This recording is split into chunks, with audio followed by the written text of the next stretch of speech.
3 pemain timnas Indonesia yang berpotensi muncul sebagai super sub atau senjata rahasia ketika bertemu Thailand di semifinal SEA Games 2021-2022.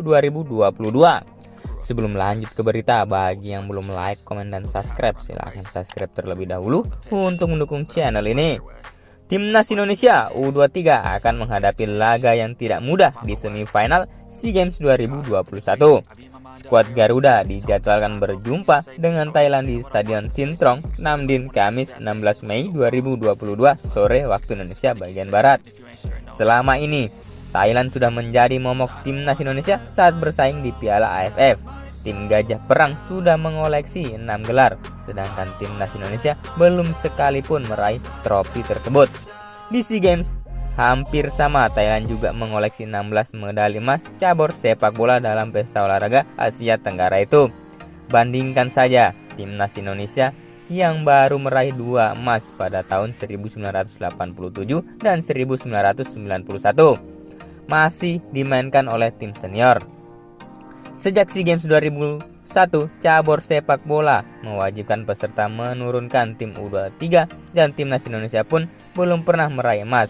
Maksimal hanya medali perak yang didapat dalam 2 edisi pada tahun 2011 dan 2013. Timnas Indonesia U23 dan Thailand sudah 22 kali bertemu di SEA Games. Itu baik pada babak penyisihan grup, semifinal maupun final. Sebanyak 17 diantaranya berakhir dengan kekalahan untuk timnas Indonesia U23. Skornya pun ada yang tipis dan telak. Tentu ini akan menjadi tantangan yang tidak mudah untuk pelatih Coach Sintayong demi membawa timnya menuju final dan meraih emas.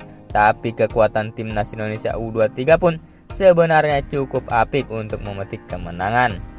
Konco Sport telah merangkum terdapat 3 pemain yang jadi senjata rahasia alias super sub yang bisa memberi kontribusi dalam situasi yang dibutuhkan.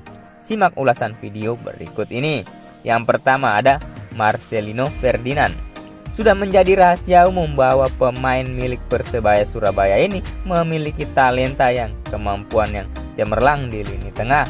Marcelino Ferdinand cukup bisa diandalkan sebagai gelandang serang. Namun pemain berusia 17 tahun ini tidak selalu tampil sejak menit pertama selama fase grup SEA Games 2021. Trio gelandang timnas Indonesia U23 biasanya dihuni oleh Mark Locke, Ricky Kambuaya, dan Syahrian Abimanyu. Marcelino bisa diandalkan dengan memasukkan pada paruh kedua. Dia pemain yang mampu mencari celah pertahanan lawan. Jangan lupakan tembakan keras jarak jauh yang biasanya diandalkan dalam merobek gawang lawan. Kemudian yang kedua ada Sadil Ramdhani. Pemain Sabah FC ini bukanlah pilihan utama di skuad timnas U23. Posisi winger biasanya diisi oleh Egy Maulana Fikri dan Witan Sulaiman. Lagi pula Sadil Ramdhani juga disibukkan dengan agenda bersama klubnya. Beruntungnya Sadil sudah bergabung latihan di Vietnam bersama rekan-rekannya demi mempersiapkan diri menghadapi Thailand. Dia rela terbang jauh dari Malaysia agar bisa tampil di laga ini. Winger timnas Indonesia U23 Sadil Ramdhani langsung gabung latihan bersama rekan-rekannya setelah tiba di Malaysia demi mempersiapkan diri melawan Thailand. Di fase grup, Sadil tampil 2 kali melawan Vietnam dan Timor Leste. Kini keberadaannya akan menambah kekuatan lini depan, apalagi pemain satu ini dikenal memiliki kecepatan dribble yang mumpuni. Kemudian yang ketiga ada Muhammad Ridwan. Nama striker ini agak asing dibandingkan dengan pemain lainnya di timnas Indonesia U23. Maklum saja, Sintayong lebih mempercayakan ujung tombak timnya kepada Irfan Jauhari. Muhammad Ridwan pun minim menit permainan. Tapi jangan sepelekan kontribusi striker Persik Kediri ini. Ridwan mencatat hanya tampil sekali melawan Filipina 13 Mei 2022. Dengan hanya sekali berlaga dia pun mampu mencetak sebiji gol saat timnas Indonesia U23 menang 4-0 di laga itu. Dengan kemampuannya, Ridwan bisa menjadi opsi alias senjata rahasia untuk membantu lini depan. Dia juga pantas mendapat menit bermain lebih agar timnas Indonesia U23 bisa menekuk Thailand nanti.